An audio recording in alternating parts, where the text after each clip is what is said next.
Bem, nós estávamos falando na semana passada, desculpe, nós estávamos falando na semana passada sobre o processo do nascimento, não é isso? Sobre, na verdade, a programação existencial, mostrando para você que esse projeto reencarnatório, ele tem uma função, tem uma razão de ser. Há algo que você vai ter que passar para cumprir aquilo que é o melhor para você. Não é o que você quer, raramente é o que a gente quer. Aliás, uma das coisas que a gente deveria ter em mente no nosso dia a dia é que a vida não é como a gente quer, né? Nós não temos esse poder sobre a vida. A vida não é como a gente quer. É como deve ser, é o que é melhor para a gente, é o que é mais, que nos auxilia o aprendizado, o que nos faz crescer. É como a gente falou na semana passada, uma mãe ou um pai matriculando um filho na escola. Os pais não procuram colocar o filho na escola mais fácil, naquela escola que o filho não precisa nem estudar e mesmo sem estudar ele vai passar de ano. Não é isso que os pais querem. Os pais vão colocar o filho no colégio mais difícil, no colégio mais exigente, naquele que tem mais matéria, aquele que exige do aluno um esforço muito maior. Mas não é maldade dos pais, você sabe disso. Você que é pai, você é mãe, você sabe disso. Não é por maldade que a gente faz isso, é porque nós sabemos que os nossos filhos têm um potencial, e se a gente não forçar, se a gente não lutar, esse potencial não vai ser colocado para fora. Esse potencial vai ficar adormecido, vai ficar sempre como uma possibilidade de alguma coisa que nunca se concretizou. Então nós precisamos verdadeiramente entender como é que Deus age na nossa vida. E cada detalhe, nós falamos isso na semana passada, cada característica da nossa vida, ou melhor dizendo, cada detalhe da composição do nosso organismo físico foi pré-estabelecido ou cumpre uma programação, um projeto. Não é nada aleatório. Então, se o seu cabelo é desse jeito, não é porque você jogou pedra na cruz, ou porque você não foi, sabe, você não é dizimista, ou porque você fez o santo errado, ou porque você está na religião errada. Não, o seu cabelo é desse jeito, que você não gosta, porque é o melhor, por incrível que pareça, para você passar pelas experiências. Volto a dizer, não é o melhor para você, é o melhor para obrigar você a passar por certas experiências. A gente tem que entender isso, senão não vai entender a vida. Por exemplo, você vai me dizer, mas seu Júnior, semana passada, né, nós estamos apenas dando continuidade, mas seu Júnior, a minha fisionomia não me agrada porque a minha fisionomia faz com que as pessoas me rejeitem, ou eu sou discriminado no meio em que eu vivo devido à minha aparência, seu Júnior. A minha aparência faz com que as pessoas me discriminem, faz com que as pessoas não me respeitem, ou com que eu não seja valorizado. Seu Júnior, eu estou aqui numa região em que as pessoas não veem o meu potencial, sabe? E aí eu sou uma pessoa, seu Júnior, e está falando, está reclamando, mas não está dizendo absolutamente nada. Tudo isso tem uma razão, tem uma função na sua vida. Você participou dessas escolhas. Hoje você não lembra, mas você participou dessas escolhas, sabe? Você fazia parte dessas escolhas, você fez parte desse projeto. Vou já contar uma historinha para você entender isso melhor. Então, mas por que então você veio com essa aparência? Por exemplo, hoje lá nos Estados Unidos, que já é um país moralmente e espiritualmente muito atrasado, né? Eles são tecnologicamente e materialmente muito adiantados, mas moralmente e espiritualmente sempre foram muito atrasados.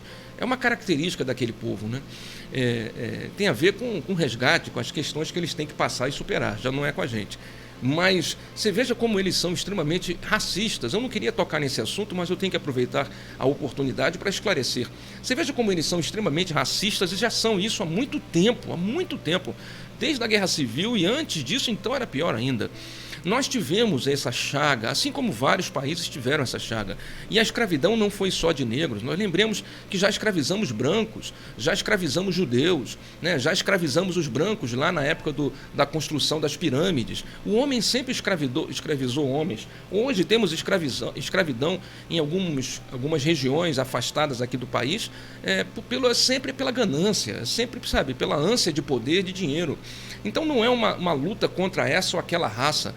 O ser humano é podre, é atrasado, é primitivo. E lá nos Estados Unidos isso está muito ligado à questão cultural deles. E aí você me diz, então, seu Júnior, a nossa raça, a minha raça, porque eu tenho que defender a minha cor. Essa questão não pensa assim, cara. Não pensa assim, porque você vai acabar criando uma circunstância que não vai te ajudar a evoluir. O que tipo de circunstância? Você vai se afastar da questão principal. Você não vai aproveitar a oportunidade para se transformar em uma pessoa melhor. Não pense no outro. Sabe, é muito ruim ofender as pessoas, é muito ruim magoar as pessoas, mas pior seria se fosse eu o ofensor, pior seria se fosse eu aquele que causasse a mágoa, sabe? Então a questão é individual. No momento da morte ninguém vai com você, na hora que você faz a passagem ninguém está com você, sabe? Na hora que você chega no outro lado ninguém está com você. Não tem esse meus amigos espirituais estarão comigo, isso não existe, isso é uma alegoria, não é assim. Depois que você vai ser resgatado, depois é diferente, mas inicialmente você está lascado, você está sozinho, não tem ninguém com você. Então você tem que pensar no que você pode fazer para superar isso. Então essas questões raciais, elas acabam gerando, de um lado, fomentando de um lado mais agressividade, sabe, mais separativismo, e de outro lado, o aumento do orgulho, o aumento sabe, essa coisa do orgulho de ser, orgulho, isso não é legal, orgulho não é uma palavra boa, tanto de um lado quanto de outro. Na verdade, a ideia é desenvolver a humildade, a resignação, a resiliência, superar as dificuldades. É para isso que as coisas acontecem. Eu não posso nunca dizer que eu tenho orgulho da minha raça, porque a minha raça é agora, mas eu não sou essa raça. Eu sou hoje um homem branco, mas na vida passada eu fui uma mulher negra, e na anterior fui um homem negro ou amarelo, e na anterior fui uma mulher, uma loura, sabe? Cada vida, a cada existência, eu passo por uma prova diferente, sabe? Por uma caracterização diferente. O espírito é o mesmo, mas a roupagem física se modifica. Outra questão que as pessoas deveriam entender, não só essa questão da ancestralidade. Eu vejo muito em grupos espiritualistas, sabe, que são esse espiritualismo de carteirinha, esse espiritualismo. Eu vou usar uma terminologia que estão usando agora, que eu acho muito legal, né? Tem os espiritualistas Nutella e tem os espiritualistas raiz, sabe como é que é? O espiritualista Nutella é aquele que só lê a capa do livro e só quer ler romance. O espiritualista raiz é aquele que estuda a doutrina. Eu, quando estava na escola... Desculpe, só dar uma tossida aqui, dá licença. Eu, quando estava na escola, eu tive a sorte de ter alguns professores, espero que você também tenha tido, e que os professores sempre me diziam, não decore, entenda. E eu criei esse hábito, sabe, de não decorar, mas de entender. É por isso que eu já li algumas coisas, já tive oportunidade de ler alguns livros, e que muitos deles eu não lembro nem qual era o nome do livro, mas eu consegui entender o que eles queriam dizer. Então eu tenho isso em mim. Não decora as coisas, não grava as coisas, mas entenda o processo, entenda como funciona. Essa questão de você valorizar a raça e essa questão de os meus antepassados. Veja bem, no processo reencarnatório, a gente já conversamos sobre isso, né? A internet hoje está uma terrível, né, minha amiga? Não tem mais sinal nenhum, já caiu a conexão. Você que estava com a gente aí no YouTube já viu que infelizmente não temos internet hoje aqui na nossa transmissão do programa Despertar, mas não te preocupe, ouça no radinho, no bom e velho radinho, que você vai estar com a gente, vai estar ouvindo o programa. E mais, o programa está sendo gravado em áudio e vídeo, nessa madrugada eu coloco no nosso canal. 5 segundos para me digitar aqui uma resposta para uma pessoa. Mas voltando ao que eu estava dizendo, essa questão da ancestralidade. No processo reencarnatório, já explicamos para você que as famílias, elas são construídas, elas são constituídas, vamos voltar a esse assunto em oportunidade futura, pelo amor ou pela mágoa, né? Pelo amor ou pelo ódio, vamos usar uma generalização, pelo amor ou pelo ódio. Sendo assim, nós já estivemos com essas mesmas pessoas que compõem a nossa família em outras oportunidades, mas numa formação diferente, no sentido de que se hoje eu sou um filho, meus pais chamavam-se Walter e Terezinha. Se eles eram meus pais nessa vida, é muito provável que na vida anterior eu tenha sido, por exemplo, né, estou aqui inventando, eu tenha sido irmão do meu pai e a minha mãe tenha sido casada, ela era homem e casou com a minha atual irmã. Estou dando um exemplo. Então nós mudamos os personagens no teatro da família. Para quê? Para que a gente possa depurar, para que a gente possa trabalhar esses relacionamentos olhando o outro de uma outra forma. Se quando eu fui casado com aquela pessoa na outra vida eu criei uma mágoa, se numa vida futura aquela pessoa for minha mãe, ou se aquela pessoa na próxima vida for minha esposa, eu vou olhar para aquela pessoa com um olhar diferente. O amor entre mãe e filho, ou entre marido e esposa, vai fazer com que surja um sentimento, ou com que o amor crie uma multiplicidade de expressões que acaba desenvolvendo o perdão, desenvolvendo a resignação, desenvolvendo a compreensão.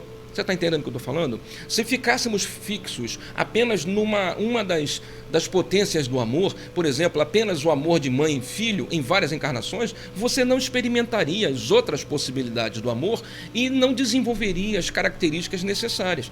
Então o que Deus faz? Faz com que o amor possa criar uma abrangência maior, como se fosse todas as cores possíveis. Então você tem uma grande tela enorme, fantástica, multicolorida de amor.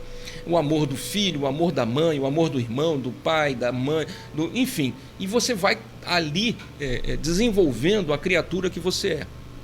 Beleza, tudo bem. Isso todo mundo já entendeu.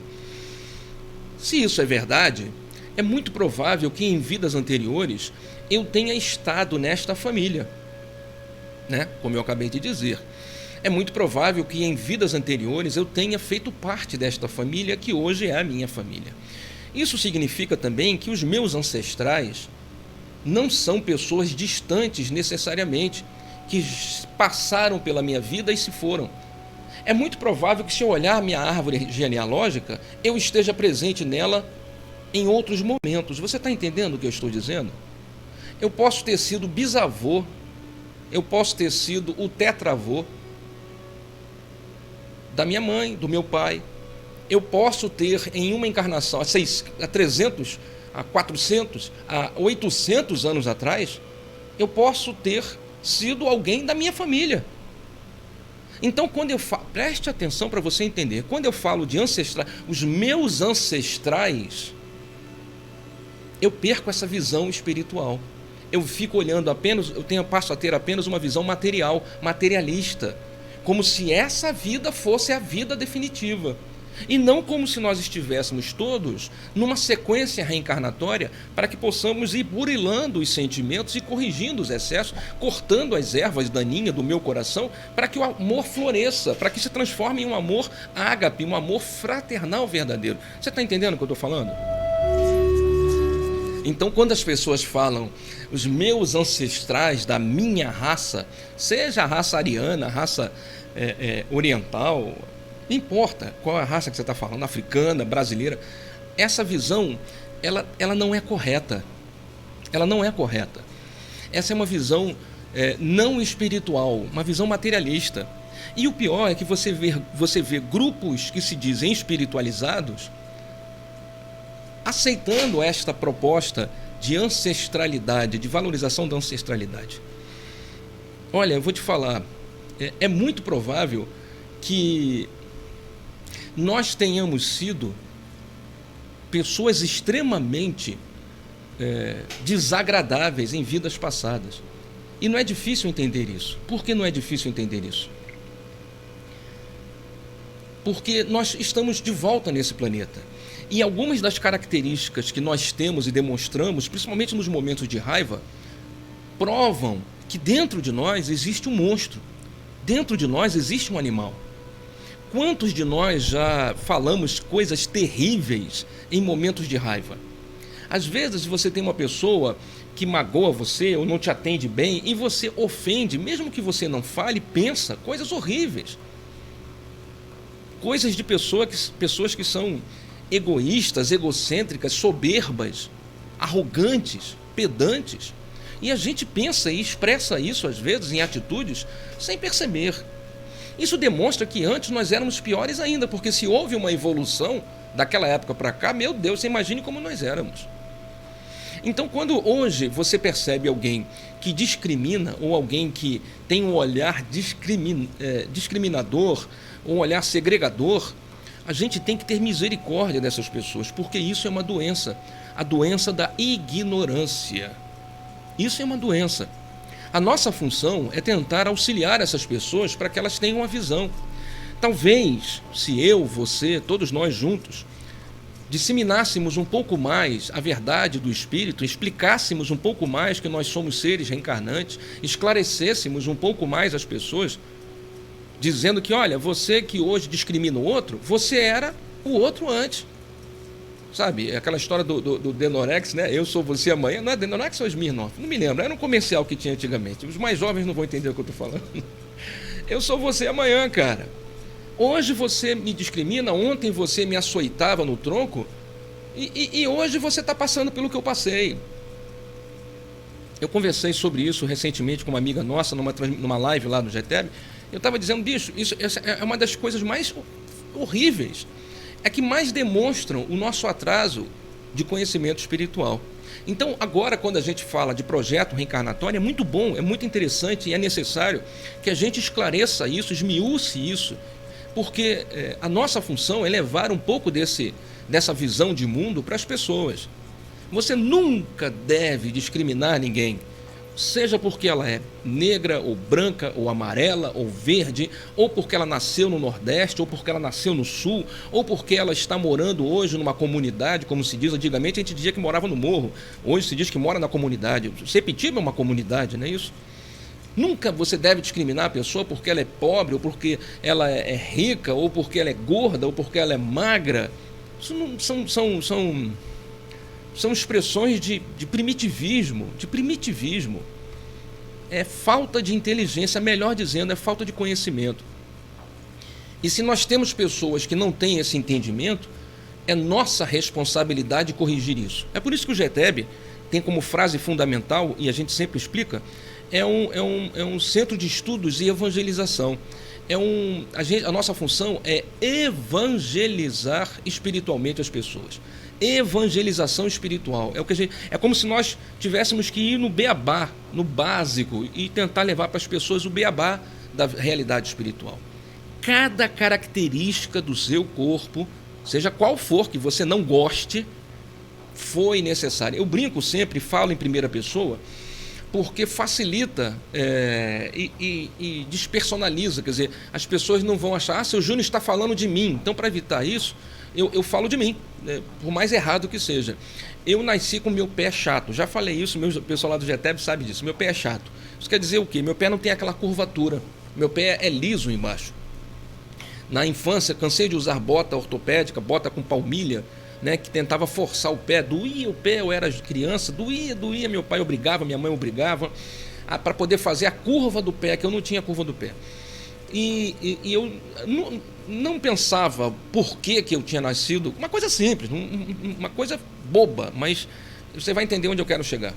Eu nunca pensei por que meu pé era chato, e da minha irmã tinha aquela curva do meu pai, todo mundo tinha uma curva no pé e eu não tinha. Eu caía, aquilo atrapalhava, desliza, escorrega, enfim. Quando hoje eu cresci, eu entendi. Por que fizeram meu pé chato? Seu Júnior, isso é uma bobeira. Eu estou usando um exemplo bobo, bem infantiloide, para todo mundo entender o que eu estou querendo dizer. Por que meu pé nasceu chato? Seu Júnior, porque foi coincidência. Não tem acaso. Na doutrina espírita, na filosofia espírita, não tem acaso. Tudo tem uma explicação lógica e racional. E uma explicação de crescimento espiritual, de transformação. Nunca é algo de uma racionalidade boba, de uma explicação. Não, sempre tem um fundamento. Por que o pé do Júnior é chato? Nasceu. Porque quando eu fui servir o exército, na época, muitas pessoas queriam servir, na época do quartel, 18 anos. E aí você tinha que servir. A quantidade, hoje em dia, está sobrando, ninguém quer mais, né? O seu filho vai se alistar, ele não precisa nem se preocupar, ele não vai servir. Porque o exército está sem grana para bancar o soldo, bancar a comida, enfim. E às vezes vão de manhã, já saem para almoçar em casa, né? Mas na época, sei lá, 30, 40 anos atrás, Não era assim. Então você tinha grana, tinha verba, então o exército pegava todo mundo. E aí quando a gente estava naquela fila lá acho que foi em Marechal Hermes, eu não me lembro, foi lá no quartel desse que eu fui me alistar e fui me apresentar. Você faz aqueles exames bem genéricos, né? E aí levanta o pé, levanta o outro. Eu nem precisei falar, eu não queria servir na época, mas eu nem precisei falar nada. Simplesmente, os nomes que eu disser vão para aquela fila lá. Fulano, Walter Júnior. Eu fui para a fila, achando que eu ia ser levado para algum lugar. Na verdade, era a fila dos que sobraram. Eram os gordinhos, eram os que tinham o pé chato. Então aí hoje eu olho para trás e digo, tudo bem, mas que sentido isso tem? Preste atenção. Eu não servi. Então aos 18 anos eu tive que, como todo mundo, né, aos 16, 17, 18 eu vinha trabalhando. Trabalhei no banco. Eu estou falando de mim para você entender um pouco da questão. E aos 20 anos, meus pais já não viviam comigo, se separaram, meu pai faleceu. E eu tive que me virar sozinho. Daí eu entrei para o comércio, virei comerciante. E eu estou hoje com quase 60 anos e nunca mais saí dessa vida de escravidão. Sempre apanhando, quebrando, levantando, falindo, levantando, como todo bom brasileiro. Se eu tivesse servido o quartel, eu não estaria aqui agora conversando com você. Porque com certeza, do jeito que eu era, com o pensamento que eu tinha, com a arrogância que eu tinha, com a soberba que o Júnior era na época, aquele animal com 18 anos que o Júnior era, se sentindo a fina flor da mulambada brasileira, o Júnior no quartel, depois entrando para o SPSEX, depois fazendo ITA, IME, depois o Júnior teria se desvirtuado do caminho espiritual. O Júnior não teria conhecido a Mônica, porque eu conheci a minha querida esposa, que eu, graças a Deus, estou há 35 anos casado, porque eu tive um bar. E durante muito tempo vendi muita cachaça e muita cerveja. E ela fazia academia na mesma rua. Você me perdoe não estar falando em primeira pessoa, mas para você entender, cara. E eu entrei na academia só para namorar ela. E estamos aí 35 anos depois. E se eu tivesse servido, eu não teria tido o bar. Porque eu iria seguir a carreira militar, porque na época eu queria seguir. E eu não teria conhecido a Mônica, não teria talvez o Bruno, não teria hoje o Lúcio, meu netinho maravilhoso, não estaria aqui falando com você sobre espiritualidade com simplicidade. E o que foi? Um pé chato. Olha só.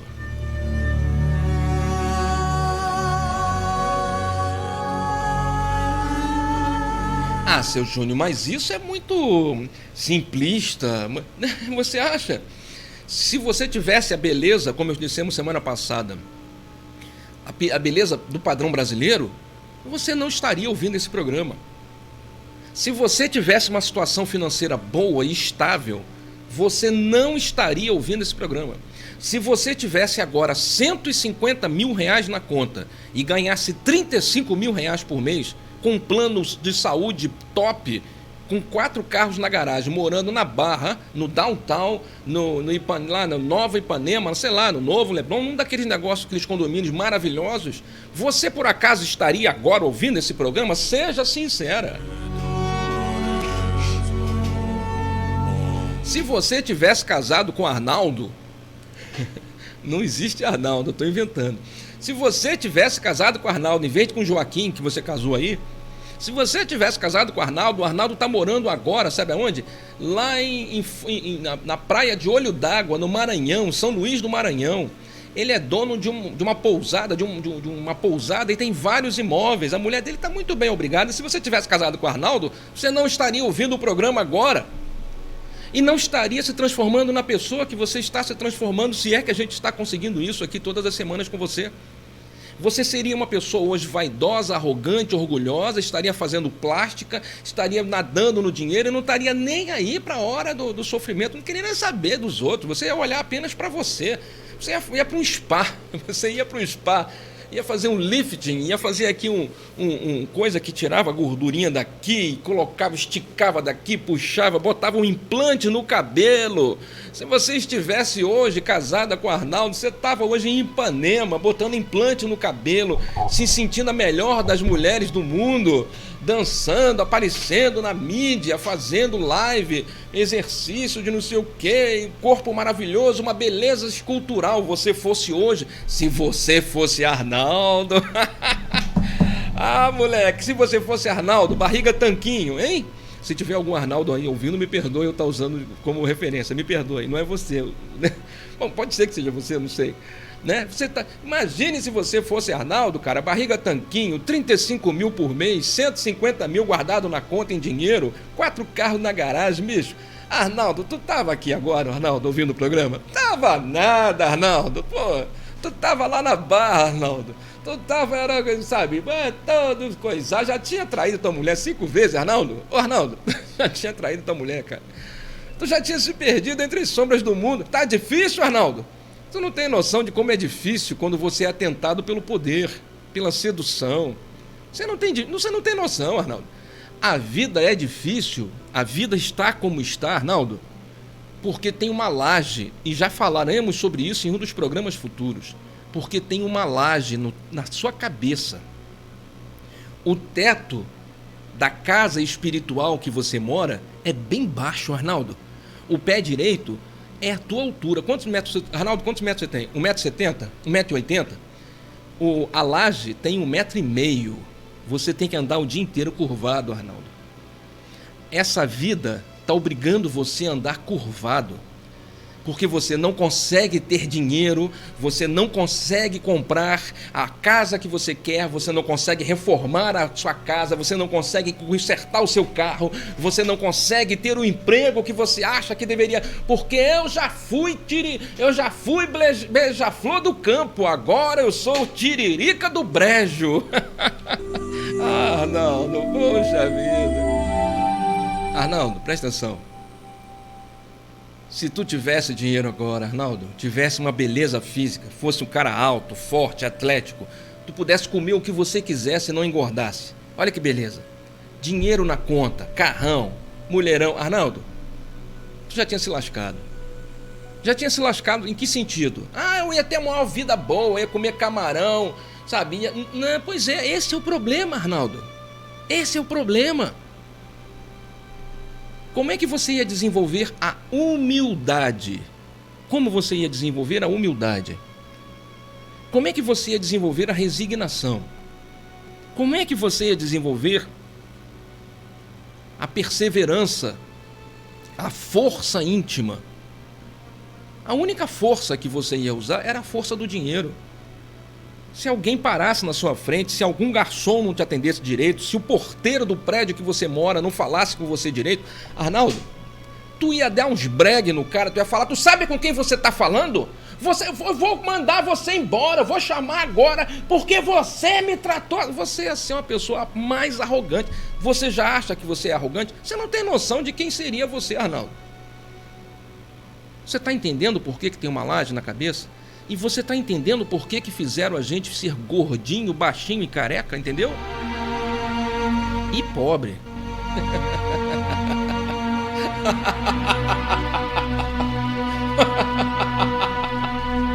A gente tá lascado, meu. A gente tá lascado, cara. Tinha que ser assim, Arnaldo. Tinha que ser assim. Você tá entendendo o que eu tô falando, minha irmã? Tinha que ser assim. Pô, seu Júlio, mas também pegaram pesado comigo, né, cara? Pô, pegaram pesado comigo, porque me botaram aqui casado com fulano, nesse local aqui ruim, nessa casa com essa parede assim, eu sou obrigada... Pô, bicho, eu tenho esse problema aqui, eu tenho esse problema aqui, eu tenho aquele outro problema, eu tenho essa dificuldade. Falei, aham. Seu Júnior, você não tem noção, porque eu tô aqui, por exemplo, eu tenho um problema que eu não consigo andar, ou eu não consigo falar. Aham. Sei. Então, seu Júnior, isso é um absurdo. Quem é que fez isso? Quem é que escolheu isso? Eu não escolhi. Escolheu sim. Você não só escolheu, você implorou. Você pediu por misericórdia que fizessem isso com você. Eu vou contar uma história para você que eu li como sendo verdadeira, mas eu não tenho como te garantir. Parece que está no livro As Muitas Vidas de Chico Xavier, e eu peço perdão se eu estiver fazendo a citação errada, já disse isso, eu às vezes não lembro o nome dos livros onde eu li. Minha esposa leu esse livro, acho que 1, 2 vezes ela deve lembrar, O Chico dava consulta lá em Uberaba e atendia as pessoas. Os GTBianos já sabem que eu vou contar a história. O Chico atendia as pessoas lá em Uberaba. Acabava a sessão de mediúnica, onde ele psicografava, e ele ficava na mesa cumprimentando, atendendo, dando mensagens para as pessoas, uma a uma. E em uma dessas vezes, uma mulher chega para falar com o Chico, trazendo uma criança no colo. Uma criança que não tinha os 2 braços, era surda, cega e muda. Veja a circunstância dessa criança. Ela tem aproximadamente uns 7 a 8 anos, é cega, já nasceu assim, cega, surda e muda e sem os 2 braços. Eu, quando li essa história, eu fiquei imaginando uma criança desse tamanho, de 7 anos, 6, 7 anos, nessas condições. Ela nunca viu o mundo.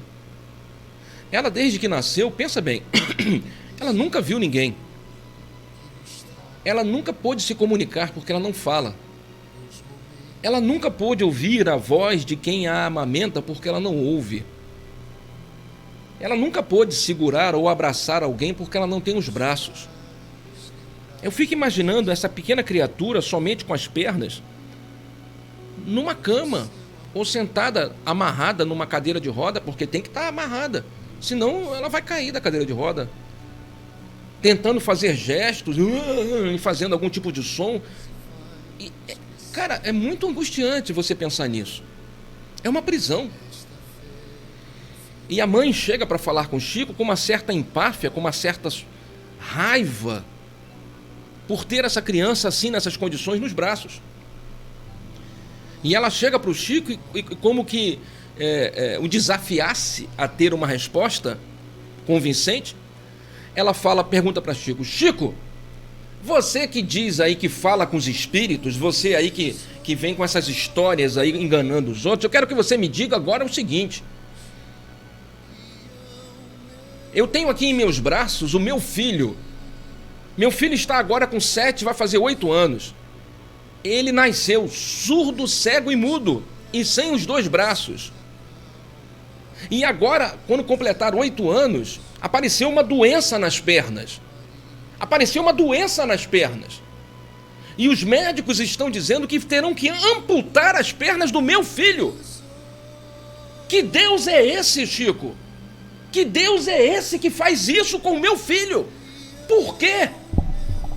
Aonde está esse amor que você fala aí de Deus em fazer isso com uma criança com 7, 8 anos, que nasce nessas condições, ainda vai perder as pernas? O que é isso?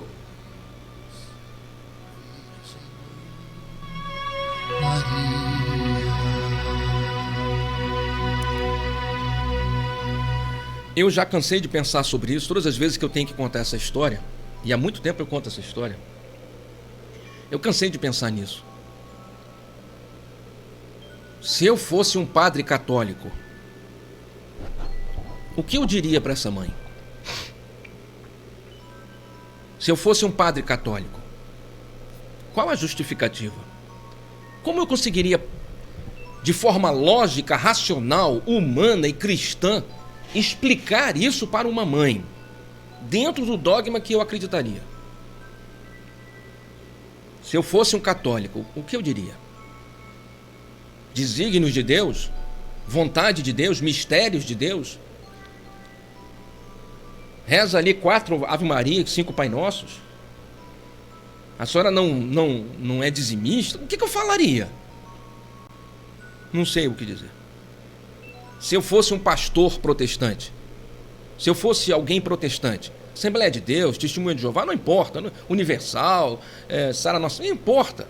Se eu fosse um protestante, o que eu diria para uma mãe nessas condições? O que eu diria?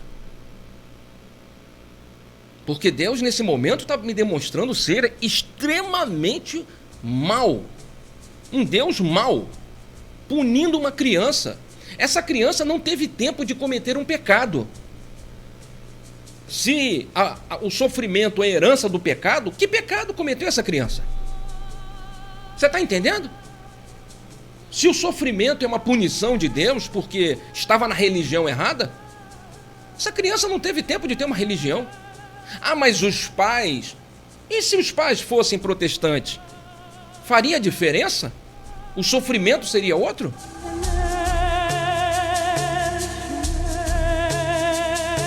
Quanto mais eu penso a respeito, menos eu consigo uma explicação.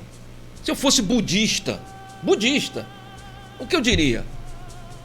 Recita o mantra, entra em introspecção, porque você vai encontrar... Não, cara, não vai, não rola. E na história, que me parece verdadeira, eu li como sendo verdadeira, a mãe faz a pergunta assintosa para ele, e Chico Xavier fecha os olhos, como que se estivesse tentando se comunicar com alguém. E depois de alguns segundos, André Luiz vem com a resposta. André Luiz não, Emmanuel vem com a resposta. Chico, avisa para essa mãe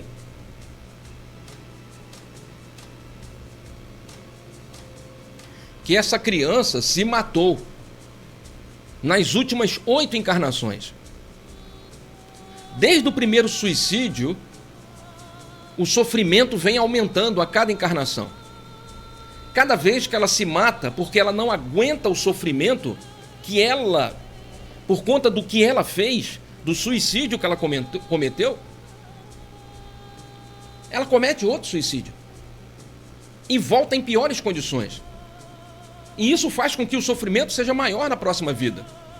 E pelo sofrimento ser maior, ela comete outro suicídio. E isso já aconteceu 8 vezes. E nessa encarnação,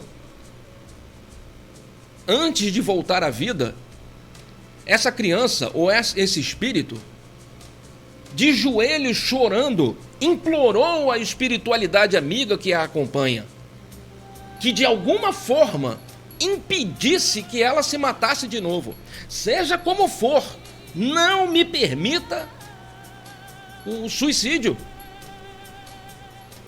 E a espiritualidade, pela permissão divina, em atendimento à súplica da criança ou desse espírito, encontrou como solução fazer com que ela nascesse nessas condições, sem os braços, cega, surda e muda, para que ela não se matasse. Só que agora, chegando a essa fase juvenil, a cabeça dela está povoada de pensamentos angustiantes, desesperada, espíritos perversos, obsessores se aproximam e colocam ideias na cabeça dela, e ela agora fica pensando numa forma de se levantar e se jogar de um prédio, se jogar de uma ponte, ou ela fica imaginando ela estar num lugar alto e poder se jogar para se matar, porque ela não está aguentando o sofrimento. E antes que isso aconteça, a espiritualidade amiga, em atendimento ao próprio pedido do espírito, colocou uma doença nas pernas. E os médicos bondosos terão que amputar as pernas, para o bem da criança.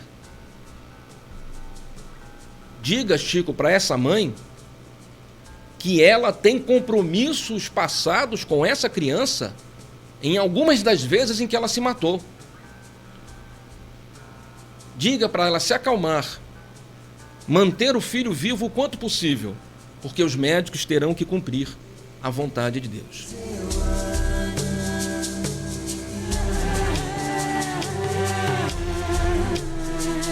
Soberbo, fantástico, sem igual.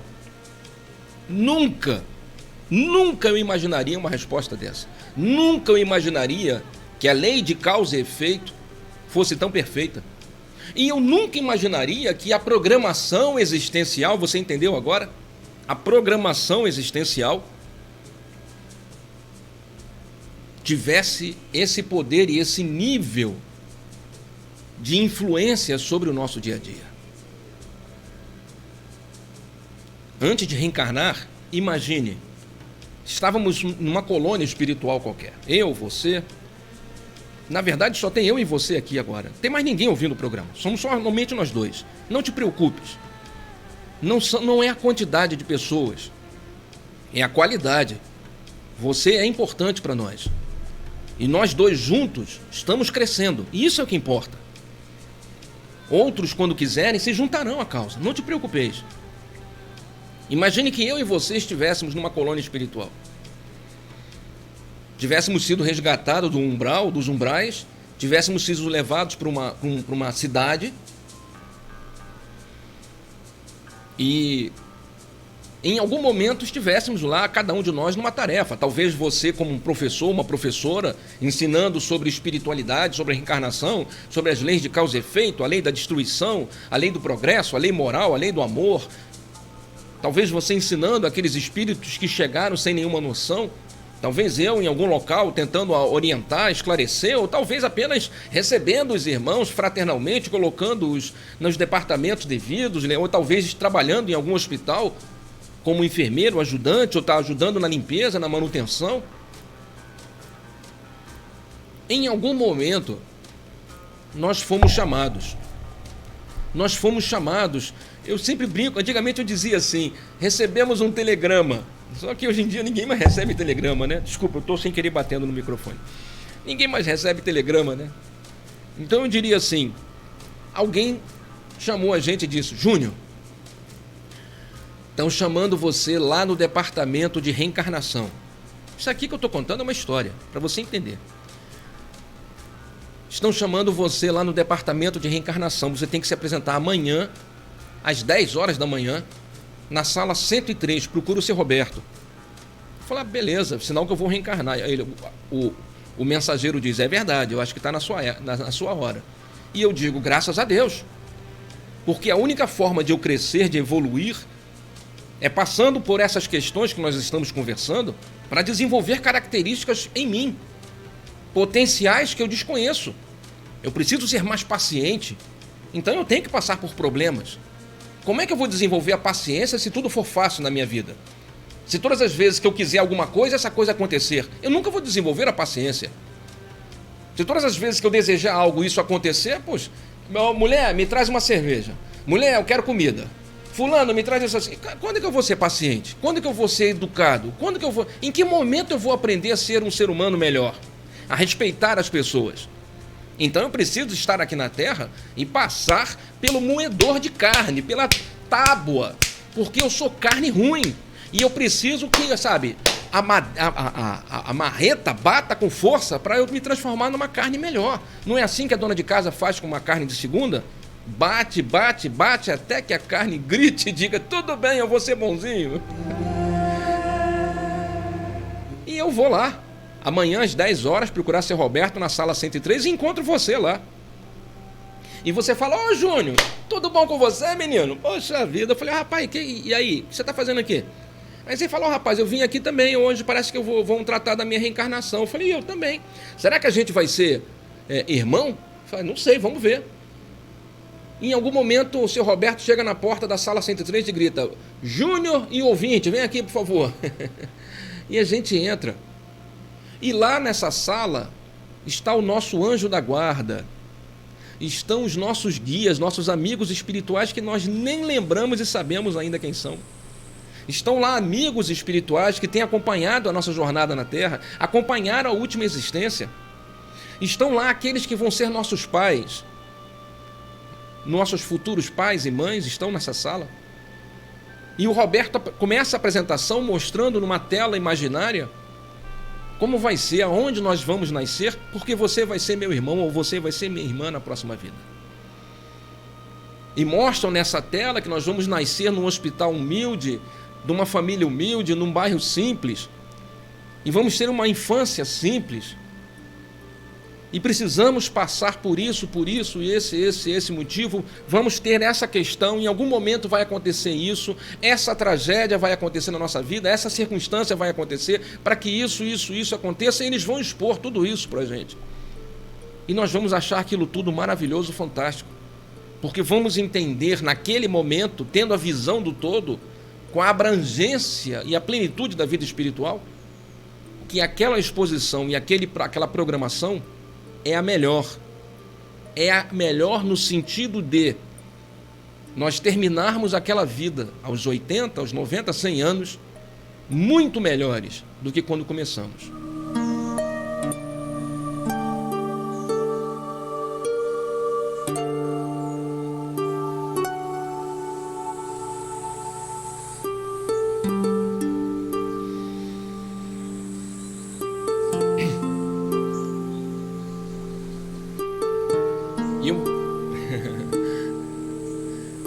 eu vou encerrar o programa dizendo para você: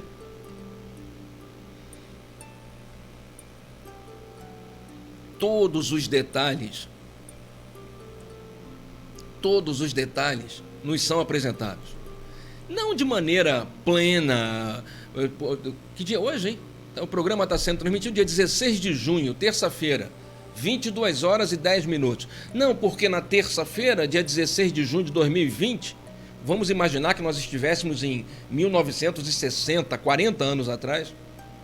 Não, porque dia 16 de junho de 2020, às 22 horas e 10 minutos, o Júnior vai estar apresentando um programa na rádio. Não, isso não está lá escrito. Dessa maneira, senão seria tudo pré-estabelecido. E aí nós não teríamos ingerência, nós não teríamos responsabilidade. Aonde estaria o livre-arbítrio? Então, o livro da vida não está escrito. O livro da vida não está escrito. Não existe um determinismo. Não existe. O que existem são parâmetros. São, vamos assim dizer, as páginas do livro estão em branco, mas já existem, no índice, já existem descritos os capítulos. O título de cada capítulo. Capítulo 1. Júnior nasce no hospital em Quintino, no dia 3 de outubro de 1965. O Júnior nascerá filho de Terezinha e Walter. Capítulo 2. Júnior passa a infância em Jacarepaguá, na Boiúna, foi verdade. Em Jacarepaguá, na Boiúna, no endereço na Estrada Meringuava, número 2010. Capítulo 3. Júnior vai, aprender a andar de bicicleta e cai e rebenta com a cabeça. Por isso que ele é doido. Capítulo 4. Capítulo 5. São apenas títulos. Quando no título está escrito assim: Júnior conhece Mônica, dia 23 de junho. Aí eu teria que fazer contas, que agora 2020 menos 35. Putz, 85? É isso mesmo? 85, acho que eu estou fazendo conta. 85 mais 5, 90, com mais 30. É isso aí, cara. Dia 23 de junho de 1985, Júnior conhece Mônica. Na verdade, eu conheci ela 6 meses antes. Isso foi o dia 23 de junho, foi quando a gente foi morar junto. Júnior conhece Mônica. Esse conhece Mônica pode ser uma coisa positiva ou pode ser uma coisa negativa. Tá entendendo por que as páginas estão em branco? Então existem títulos, como se fossem etapas de um grande tabuleiro de jogo, em que a gente tivesse que passar. Mas em que condições chegaremos lá e quais as decisões nós tomaremos irá influenciar de forma determinante o futuro. E se aquelas futuras passagens que estavam pré-estabelecidas forem fundamentais, por exemplo, eu conheço Mônica, mas resolvo não ficar com ela. Porém, na programação estava pré-estabelecido que eu tenho que ficar com ela. Mas na hora eu não fiquei. Então o que a espiritualidade faz? Age de forma subliminar, de forma sem ser vista, sem que eu visse, colocando pensamentos, colocando ideias, sugestões. Aparece um livro na minha mão que eu não imaginava. Toca uma música que toca o meu coração que eu não conhecia. Vejo um filme. Circunstâncias acontecem. Sabe, ela aparece no momento exato em que eu estou com uma certa situação e ela vai e me conforta e eu começo a achar que ela é uma pessoa legal, que eu seria uma boa amiga. Não estou dizendo que tenha sido assim, estou apenas criando uma suposição, né? Inventando uma história. Então a espiritualidade vai agindo porque nessa história fictícia é fundamental que eles dois fiquem juntos para que tenham um filho tal e um neto tal e passem por tais circunstâncias. Não tenham onde morar, passem fome, tenham que recomeçar a vida 300 vezes. 300 vezes. 300 vezes. Meu Deus do céu. Quantas vezes a gente já caiu na vida? Meu Deus, se eu for contar para vocês, cada um de nós tem uma tristeza, né? Cada um de nós tem uma história triste para contar. Mas necessária, hoje eu entendo. Então, se a espiritualidade julgar que aquela circunstância é fundamental, ela vai agir. Se ela achar que aquela circunstância... Por exemplo, se eu tivesse que sofrer um acidente para ficar, desculpa, para perder uma perna, para perder um braço, porque isso seria determinante, como a história do pé chato, porque isso seria determinante para o futuro, para o Júnior passar a desenvolver certas forças, certas capacidades que hoje estão adormecidas, porque ele está muito leniente, ele está muito fraco, ele está muito, sabe, sem perseverança, está muito assim, só curtindo, bebendo, vou beber, comer, fumar, que o mundo vai se acabar, não quero saber de nada. Então eu preciso colocar um problema para que ele saia da zona de conforto. Então, se isso estiver pré-estabelecido, filho, eu posso fazer o que eu quiser. Eu posso nunca mais sair de casa achando porque uma cartomante disse que eu vou sofrer um acidente, eu nunca mais vou sair de casa. Não vai adiantar nada, o avião vai acabar o combustível e vai cair na minha casa, bicho. E eu vou passar pelo que eu tiver que passar. Um ônibus vai cortar o freio desgovernado sem ninguém, o ônibus vai entrar sem ninguém, só eu vou ser a vítima. Ou todas as pessoas do ônibus, ninguém vai sofrer nada. O único vitimado serei eu, que vou perder a perna, o braço, seja lá o que for. Se isso for determinante, será cumprido. Se isso não for determinante, eles vão apenas tolerar e eu serei responsável pelas consequências da atitude que eu tiver tomado ou da não atitude. Eu sofrerei as consequências. E assim é a nossa vida. Ah, seu Júnior, então o senhor está dizendo que não existe livre-arbítrio? Não. Então, o senhor não está dizendo? Não, estou sim. Então existe o livre-arbítrio? Não existe, seu Júnior. Existe livre-arbítrio, mas não do jeito que a gente pensa. Você não é livre, eu não sou livre. A minha vida não é minha. O meu corpo não é meu. A vida que eu tenho não é minha. Eu estou com uma camisa aqui hoje, verde. Essa camisa eu estou vestindo, mas não é minha. Eu estou aqui com uma bermudinha aqui. Essa bermudinha, acho que ela é cor de goiaba. Essa bermuda não é minha. Eu vim com o meu carro, estacionei aqui na porta da rádio. Esse carro é meu, tá no nome, tá, mas não é meu não. Mas não tá com o seu nome? É, mas não é meu. A minha casa tá em nome da minha esposa. Ué, então a casa é dela. Eu falei, não, ela sabe que não é dela. Nem minha, nem dela. É sim, seu Júnior, não é não, filho. Se fosse meu, quando eu morresse, eu levava. Já que a vida continua, eu chegaria do outro lado da vida, ou em uma outra vida, ou se eu te for para o inferno, eu levaria meu carro. Ia dirigir meu carro no inferno, ia usar essa camisa lá no inferno. Eu estaria no céu dirigindo meu carro, ou com a minha casa. Ou... Não levo, nenhum de nós leva, porque não é nosso. Por mais que eu tenha trabalhado 28, 27 horas por dia, por mais que eu tenha, sabe, me escravizado para comprar um carro, essa camisa, um carro ou a casa, nada disso é meu. Esse exercício todo que eu fiz para ter o bem foi para que eu tivesse o direito de usar o bem, só isso. Para que eu tivesse o direito de dormir naquela minha cama, onde eu repouso com tranquilidade. Para que eu tivesse o direito de ter o carrinho, e fosse quem fosse, minha Fiatzinha velha, para eu ter o direito de dirigir aquela Fiat velha. É para ter o direito, porque é emprestado. Tudo é emprestado, nada é nosso. Quando eu me for, e eu me vou em algum momento, como diz o filósofo, eu esqueci o nome dele, não é o Clóvis, não é o Clóvis? Não, acho que não é o Clóvis, não. Quando eu me for, e eu me irei um dia, eu vou sem nada. A roupa que eu vou usar quando chegar do outro lado, ela é plasmada pela imagem guardada no meu subconsciente, que emite uma energia de uma autoimagem que eu tenha gravado em algum momento. É como se minha mente, de tempos em tempos, ela fizesse um autosave, né? Salvasse automaticamente. De tempos em tempos, ela faz um auto-backup. Então ela pega as informações que estão à minha volta, quando eu estiver dormindo, e geralmente é quando você está dormindo que isso acontece, as informações são jogadas lá para o subconsciente. Não é o dia de eu conversar sobre isso, mas a mente ela é em 3 etapas. Na parte mais profunda, quando você está dormindo, em certas faixas de frequência da consciência, é o momento em que há o backup. E essas informações são jogadas lá para o subconsciente. E as informações inúteis são apagadas todos os dias. Por isso que muitas vezes coisas banais de ontem e de anteontem você não lembre, mas você consegue lembrar de coisas que aconteceram na sua infância ou na sua juventude. Por quê? Porque essas informações da infância e da juventude estão lá na parte mais profunda do cérebro.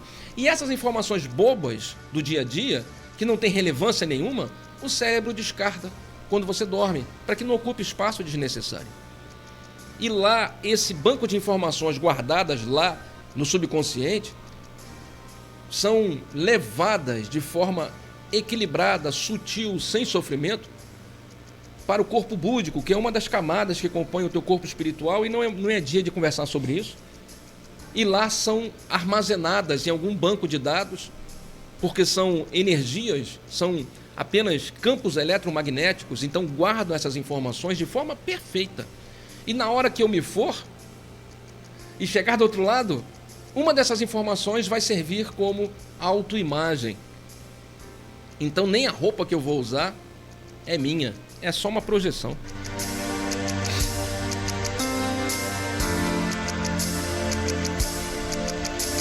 Por isso que a gente diz que esse pensamento filosófico espírita, a filosofia espírita, ela transforma o ser humano. Porque você deixa de ser arrogante, você deixa de ser uma pessoa soberba, você deixa de achar, para de acreditar que tudo é seu, você conquistou isso pelo seu esforço. Você consegue isso porque você é mais inteligente que os outros. Você conseguiu essa casa porque você é mais inteligente. Aquele não comprou a casa, ele mora de aluguel porque ele não sabe trabalhar. Ele não acorda cedo, ele não se esforça, ele não tem a inteligência. Eu tenho inteligência, por isso que eu tenho vários imóveis. Por isso que eu tenho vários imóveis.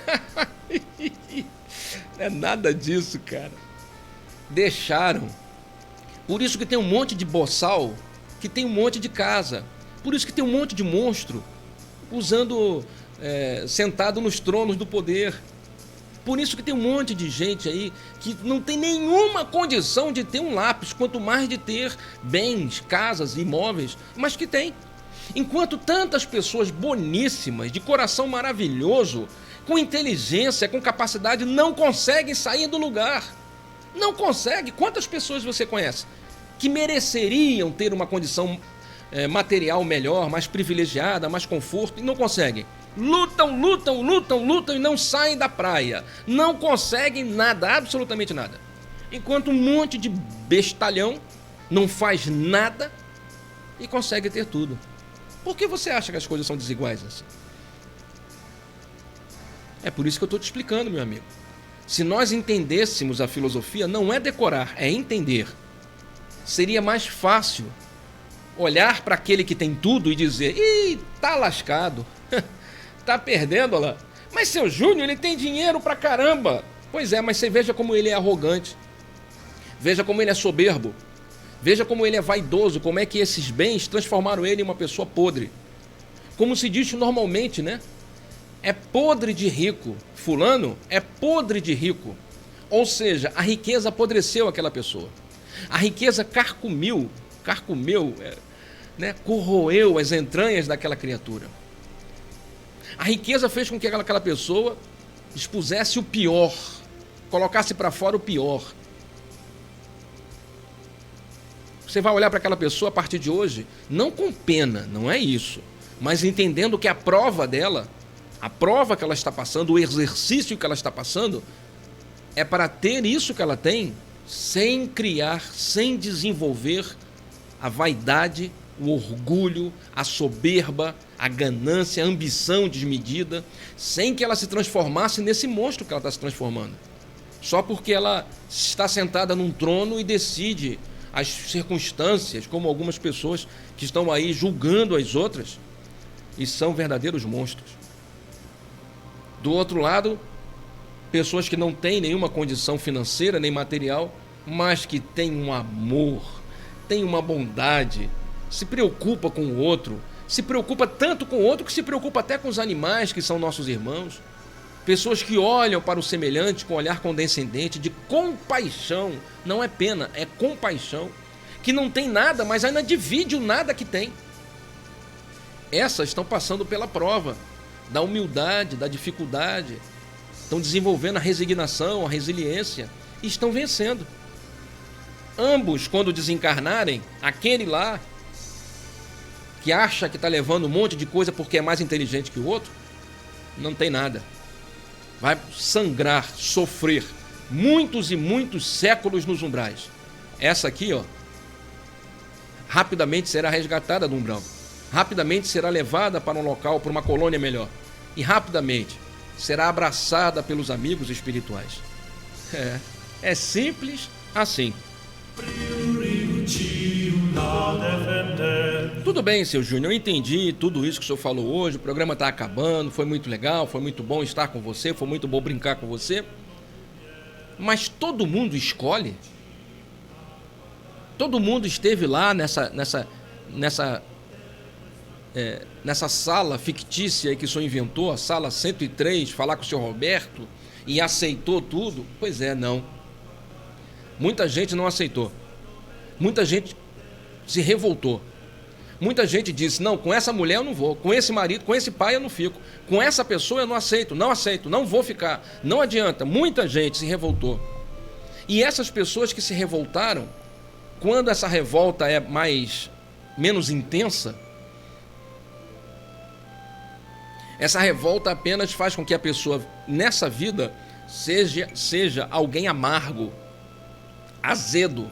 Você conhece pessoas ranhetas, pessoas chatas, pessoas que já acordam de manhã de mau humor, pessoas que têm raiva da vida, têm raiva do marido, têm raiva da esposa, têm raiva da casa, odeiam morar aqui, odeiam essa casa, odeiam, detestam, o sonho delas era estar não sei aonde. Você conhece pessoas assim? Essa pessoa se revoltou na sala. Essa pessoa, quando foi falar com o seu Roberto, não aceito, não, porra, que é isso, vou morar em Sepetiba? Ah, vocês estão de brincadeira comigo? Porra, esse cara aqui eu não vou casar com o Arnaldo, não adianta, eu não quero. E o Roberto, com toda a paciência, vai falar assim, vai sim, filha. Vai sim. Eu não vou, olha, não aguento mais isso. Eu não aceito isso. Eu mereço morar em Ipanema, eu mereço morar em Fortaleza, numa praia maravilhosa, ter um marido rico, eu não aguento mais passar dificuldade. E os próprios amigos espirituais que estão naquela sala, naquele momento, junto com o Roberto, vão tentar falar para essa pessoa, mas olha, essa vida que você quer, de beleza, de facilidade, vai fazer apenas com que você se transforme em uma pessoa pior. Olha como você já está sendo arrogante, cara. Olha como você está dizendo que você merece. Você merece o quê, fulana?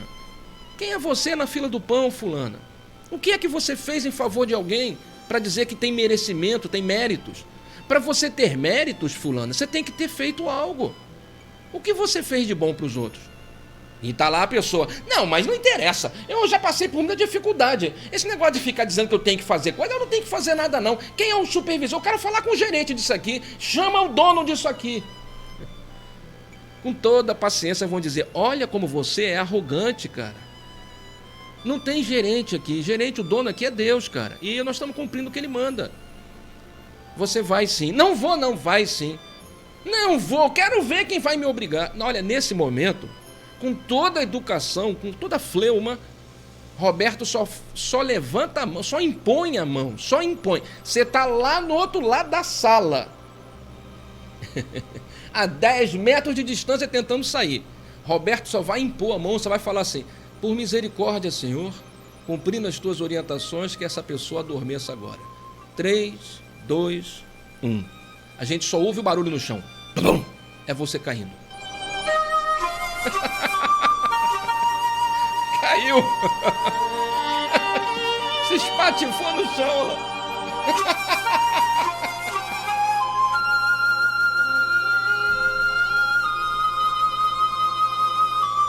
Sabe quando você vai acordar?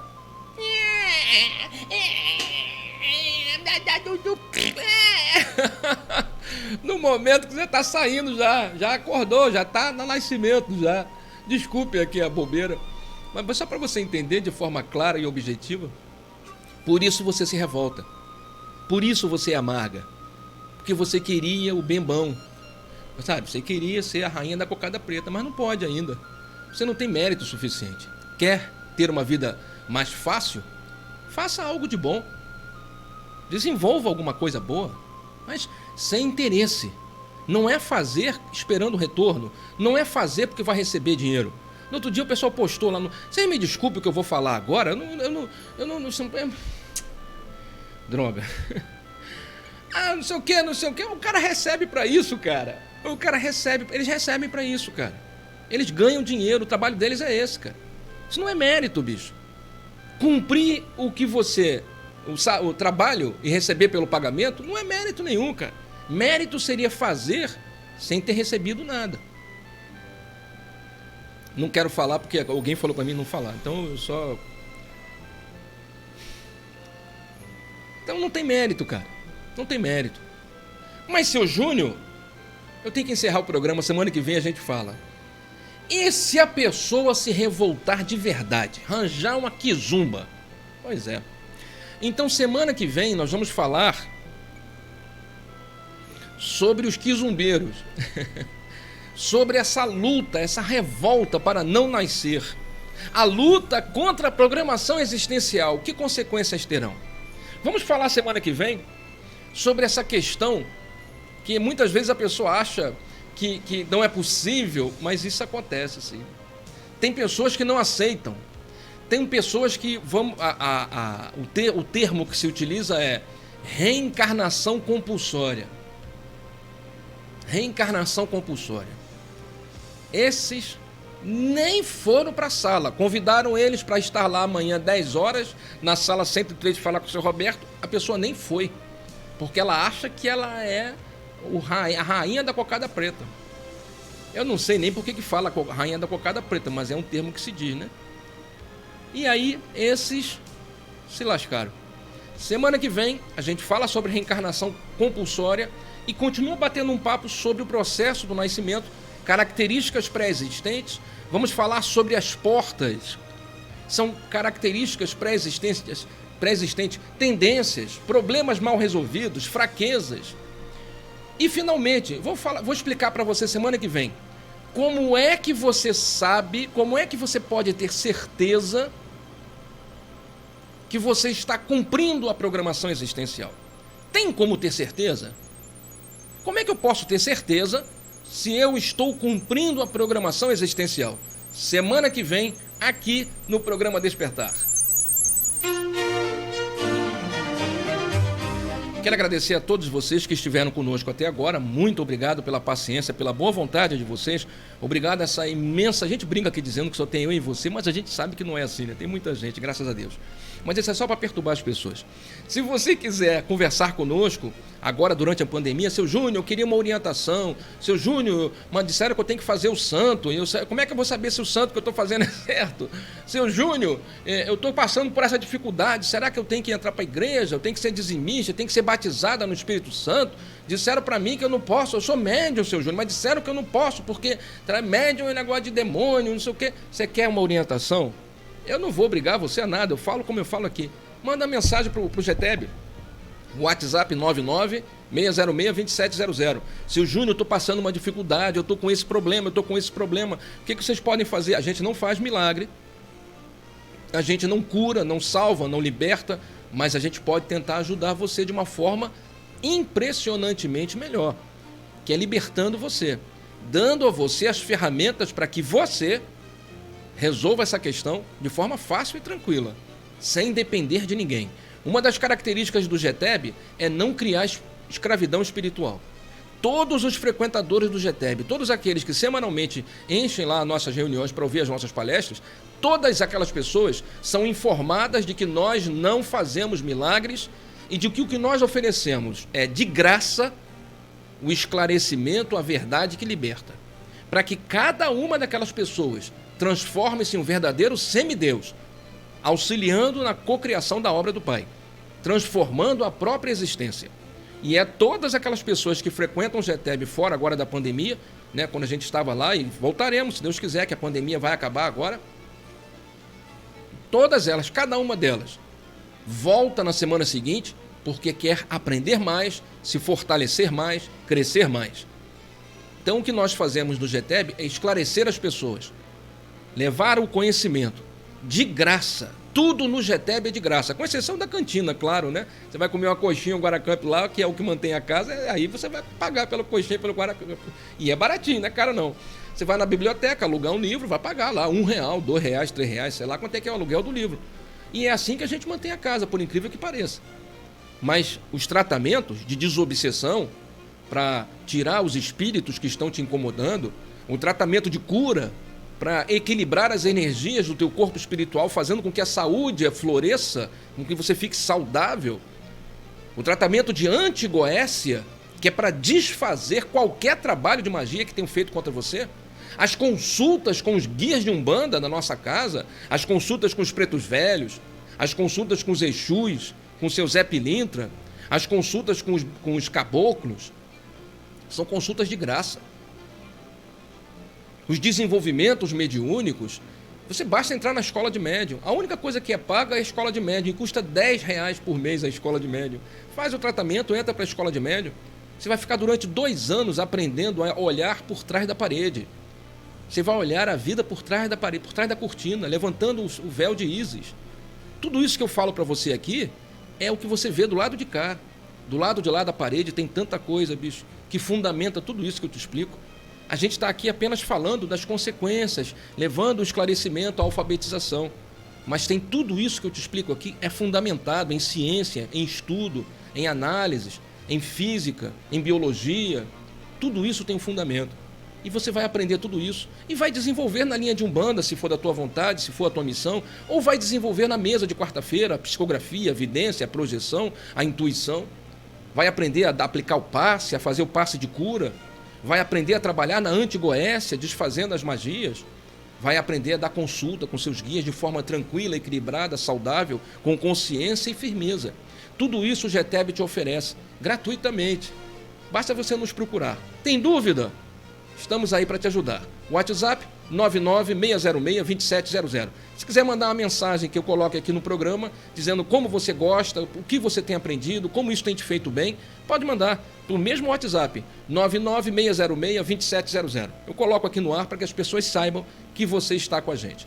Muito obrigado pela sua audiência. Desculpe o programa um pouco mais longo, deu 1h10 de programa. Vamos fazer a nossa prece de encerramento, sempre agradecendo a Deus por essa presença, por essa possibilidade de trabalho, pelo auxílio da espiritualidade amiga, que com muita paciência tem nos conduzido até aqui. Um beijo no seu coração e vamos à prece. Olha, eu vou te falar, toda semana quando eu faço esse programa eu aprendo, cara. Meu Deus do céu, como eu aprendo com isso aqui, cara. Sensacional, sensacional. Uma pena não poder falar para vocês. Sensacional. Olha, eu quero mandar um abraço e um beijo no coração do meu querido irmão Alírio Maranhão, que eu fiquei de falar mais cedo. Alírio Maranhão e a sua madrinha, que Deus abençoe você. Eu sempre brinco com ele dizendo, ô Lírio, e ele responde, ô Júnior, ô Júnior. Alírio, meu querido irmão, um beijo no seu coração, obrigado por você estar conosco, obrigado pela sua madrinha manter você aí conosco, um beijo no coração de vocês dois, que Deus os abençoe abundantemente. Quero mandar um beijo também no pessoal lá da Padaria Adelaide, que ouve o nosso programa, ouve a nossa rádio de noite, a Denise, é todo mundo que ouve, muito obrigado. Eu agora vou para casa me deliciar Olha, minha mulher fez uma comida, meu filho, vou te falar, é legumes, cara, mas ela fez uma cenoura raladinha, com um beterraba raladinho, vagem. Cara, eu não gostava dessas coisas, mas ela fez, ficou tão gostoso, cara. Batata doce com frango. Ah, rapaz, mas que coisa gostosa. Eu vou pra casa agora me deliciar nos quitutes gastronômicos da minha querida esposa Mônica. Vou beijar muito aquela mulher que eu amo há mais de 35 anos, minha irmã, minha cúmplice, minha companheira de jornada. Vou amar e beijar meu filho, safado sem vergonha, que eu amo demais, meu irmão, meu companheiro de jornada. Que Deus abençoe meu filho e que ele encontre a paz, o sucesso e seja um grande cidadão nesse mundo.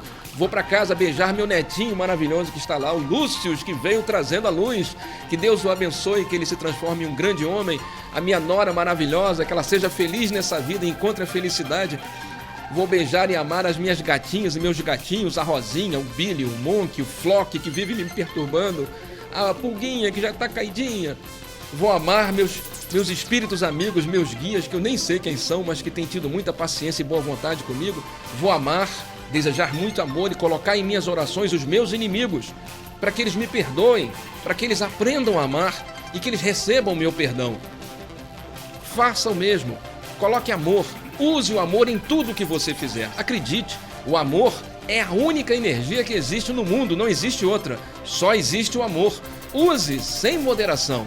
Um beijo, até o próximo programa, terça-feira, ou a próxima transmissão no nosso canal. Conheça nosso canal, visite o nosso canal, veja nossos vídeos. Um beijo, tchau.